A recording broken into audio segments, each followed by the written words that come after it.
মাছ ধরতে গেলে তো আধার দিতে হয় না? আধার ছাড়া তো মাছ আসবে না। সেইরকম একটা ব্যবস্থা এটা।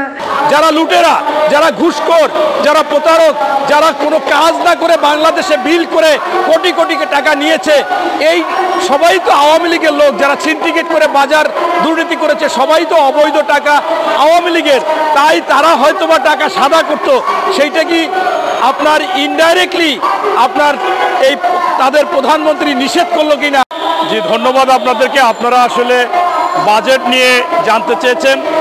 বাংলাদেশের যে বাজেট, সেই বাজেট ইতিমধ্যে হাস্যকর, এবং এই বাজেট যে এই সরকারের লুটতরাজ এবং অর্থ পাচারের বাজেট তা স্পষ্ট হয়েছে। কিন্তু আমি অন্য একটা ব্যাপারে সময় টিভিতে দেখলাম যে আমাদের অবৈধ প্রধানমন্ত্রী, ভোটারবিহীন ভোটচোর প্রধানমন্ত্রী, তিনি বলছেন সাংবাদিকদের আপনাদের প্রশ্নের জবাবে যে আপনার যে এই যে বাজেটে কালো টাকা সাদা করবে এই সুযোগ দিলেন, এটা কি ঠিক হলো কিনা, এবং বৈধভাবে যারা উপার্জন করবে তাদের চাইতেও কম টাকা দিয়ে তারা সাদা করবে। তখন আমি দেখলাম সময় টিভিতে বলেছে, এই সময় টিভির আবার তাদের আপনি সাইডেও পাবেন, ফেসবুক সাইডে, যে সেখানে বলেছে যে মাছ ধরার আগে টোপ দিতে হয়। তার মানে কি আজকে যারা দুর্নীতিবাজ, যারা লুটেরা, যারা ঘুষখোর, যারা প্রতারক, যারা কোনো কাজ না করে বাংলাদেশে বিল করে কোটি কোটি টাকা নিয়েছে, এই সবাই তো আওয়ামী লীগের লোক। যারা সিন্ডিকেট করে বাজার দুর্নীতি করেছে সবাই তো অবৈধ টাকা আওয়ামী লীগের। তাই তারা হয়তোবা টাকা সাদা করতো। সেইটা কি আপনার ইনডাইরেক্টলি আপনার এই তাদের প্রধানমন্ত্রী নিষেধ করলো কিনা, যে মাছ ধরতে গেলে আগে টোপ দিতে হয়, তারপর মাছ ধরতে হয়। অর্থাৎ দুর্নীতিবাজদেরকে টোপ দিচ্ছে, দুর্নীতিবাজদেরকে পরে ধরবে। তাহলে কি আমরা দেখতেছি যে আজকে উনি ইনডাইরেক্টলি বলে দিচ্ছে যে তোমরা কালো টাকা সাদা করা দরকার নেই।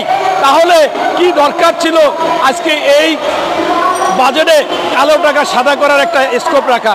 তার চাইতে আরও বিষয়টা হচ্ছে যে আমি আপনার যখনই 10 লাখ টাকা, 12 লাখ টাকা, 15 লাখ টাকা উপার্জন করব বৈধভাবে, আমার মাথার ঘাম পায়ে ফেলে, সেই সময় আমার ট্যাক্স দিতে হইবে 25% থেকে 30%।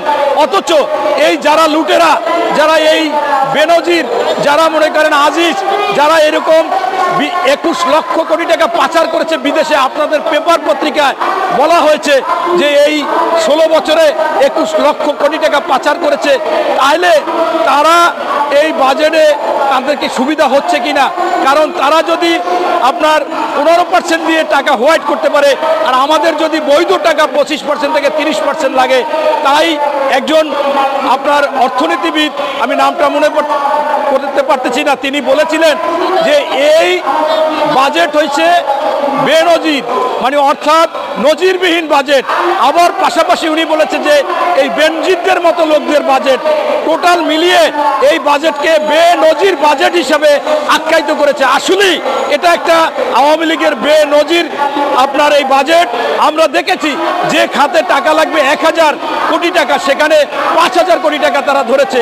এরকম ধরে তারা আগেই আপনার এখান থেকে 80% 70% টাকা যে চুরি করবে, সেই চুরি করার জন্য ইতিমধ্যে তারা সেট আপ করে ফেলেছেন, এবং আবারও একটা লুটের বাজেট দিয়েছেন। তাই আমি বলবো যে বাংলাদেশের মানুষ এই বেনজির, অর্থাৎ বিশ্বে নজিরবিহীন এবং বেনজিরদের মতো লুটেরাদের সুবিধা দেওয়ার জন্য যে বাজেট করেছে, সেই বাজেট লুটেরাদের জন্য যে বাজেট করেছে, সেই বাজেট জনগণ মানে না। এবং এইটা সবচেয়ে এর দুর্বল দিক হয়েছে যে আপনারা দেখেছেন যে এই বাজেটে বিদেশ থেকে প্রচুর পরিমাণ অর্থ ঋণ করা হবে, এবং বাংলাদেশে যে ব্যাংকগুলো লাল বাতি জ্বলে গেছে, ইয়েলো বাতি জ্বলে গেছে, সেই ব্যাংক থেকে আবার ঋণ করে এই বাজেটকে পূর্ণ করা হবে। তার মানে হচ্ছে এই বর্তমানে এটা অচল অবস্থা ব্যাংকের, সেখান থেকেও আরও ঋণ নিবে। সর্বোপরি আমি এইটা বলতে চাচ্ছি যে আমার যা টাকা পয়সা আছে, আমার অর্থ সম্পদ যেটা আছে, সেটার মধ্যে আমাদের বাজেট হোক। আমরা বিদেশি ঋণ করে এই লাল বাতি জ্বলানো ব্যাংক থেকে, ইয়েলো বাতি জ্বলানো ব্যাংক থেকে ঋণ নিয়ে এই বাজেট করব। এই বাজেট জনগণ মানে না, এই বাজেট আমরা প্রত্যাখ্যান করি। ধন্যবাদ।